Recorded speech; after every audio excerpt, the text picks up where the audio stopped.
Assalamualaikum warahmatullahi wabarakatuh. Halo anak-anak pintar, bagaimana kabarnya kalian hari ini? Alhamdulillah luar biasa. Allahu Akbar. Yes, hari ini Pak Fahmi kembali menjumpai kalian. Sudah siap untuk belajar bersama Pak Fahmi? Sebelum kita mulai pelajaran, marilah kita membaca doa terlebih dahulu. Berdoa mulai.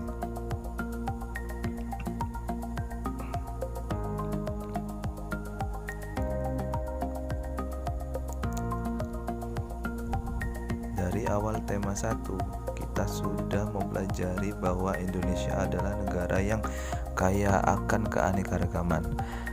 Keanekaragaman tersebut antara lain keanekaragaman suku bangsa, budaya, agama, dan masih banyak yang lainnya. Yang akan kita pelajari hari ini adalah keanekaragaman makanan khas daerah.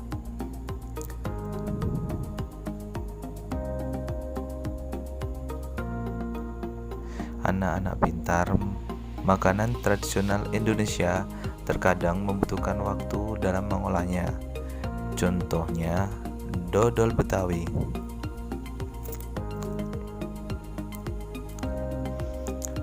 Sebelum kita lanjutkan, Pak Fahmi akan membacakan teks cerita tentang dodol Betawi.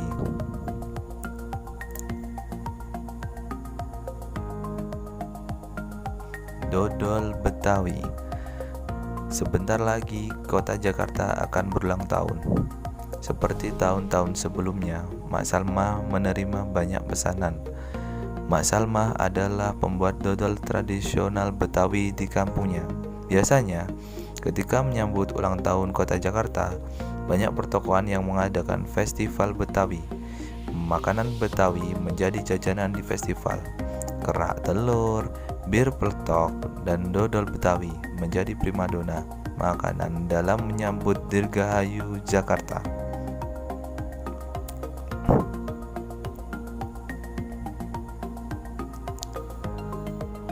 Sudah sejak seminggu yang lalu, Mak Salma bekerja keras. Ia dan beberapa ibu-ibu tetangganya membuat adonan dodol, ketan, gula merah, gula pasir, dan santan dicampur menjadi satu. Membuat dodol Betawi membutuhkan kerjasama. Tidak hanya perempuan, laki-laki pun terlibat dalam pembuatannya. Biasanya, Mak Salma dan ibu-ibu menyiapkan bahan, memarut kelapa, dan menumbuk kuras ketan. Adonan dituang ke wajan, lalu diaduk hingga kental. Proses mengaduk ini dilakukan terus-menerus selama 8-12 jam. Pembuatannya memang berat dan lama. Oleh karena itu, pembuatan dodol Betawi membutuhkan kerjasama.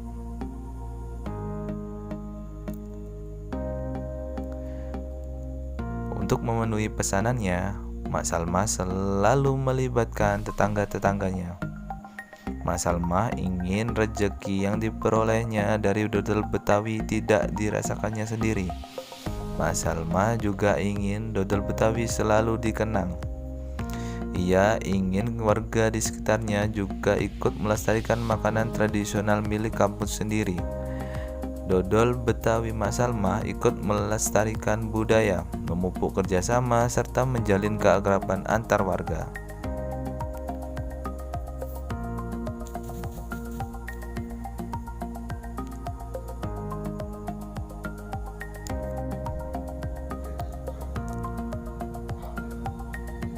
Anak-anak pintar, apakah kalian pernah melihat pedagang bakso lewat depan rumah kalian?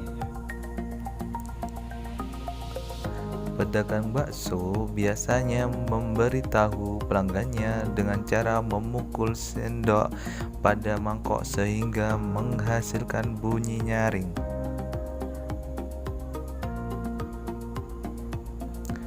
Bunyi mangkok yang dipukul oleh penjual bakso bisa sampai di telinga kita karena merambat melalui media rambat bunyi. Bunyi merambat melalui 3 media, yaitu benda padat, benda cair, dan juga benda gas. Selain bisa merambat, sifat bunyi bisa juga dipantulkan. Bunyi dipantulkan apabila dalam perambatannya dihalangi oleh benda yang permukaannya keras, rapat, dan mengkilap. Contohnya batu, besi, seng, kaca, dan kayu. Seperti pada gambar berikut.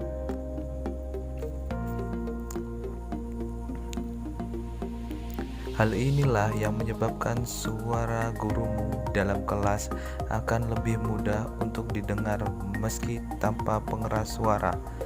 Berbeda halnya dibandingkan suara gurumu ketika di lapangan terbuka.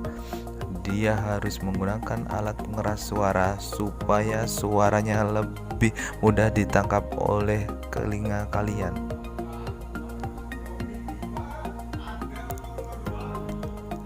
Ada dua jenis bunyi pantul. Satu, gaung atau kerdam.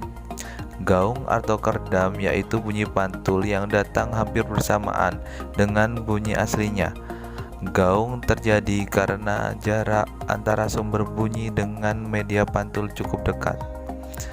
Contohnya, bunyi yang terjadi di dalam gedung. Kedua, gema, yaitu bunyi pantul yang terdengar setelah bunyi asli selesai. Hal ini terjadi karena sumber bunyi dengan dinding pantul letaknya jauh. Contohnya, bunyi yang terjadi di lereng gunung.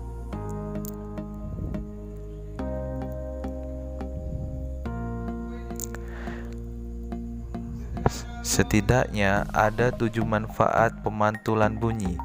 Yang pertama, mendeteksi benda-benda di bawah laut, seperti ketika ada kapal yang tenggelam, maka untuk mendeteksi kapal tersebut digunakanlah teknik pemantulan bunyi. Kedua, melakukan survei geofisika. Ketiga, menentukan kedalaman laut. Keempat, mendeteksi kerusakan pada struktur logam. Kelima, mengukur ketebalan logam. Keenam, membantu proses USG. Dan yang ketujuh, melihat detak jantung. Sifat bunyi selanjutnya adalah bisa diserap. Bunyi bisa diserap apabila dalam perembatannya dihalangi oleh benda-benda yang permukaannya lunak atau berongga. Benda-benda tersebut disebut benda peredam bunyi. Contohnya, kapas, karpet, busa, wol, kertas, dan karet.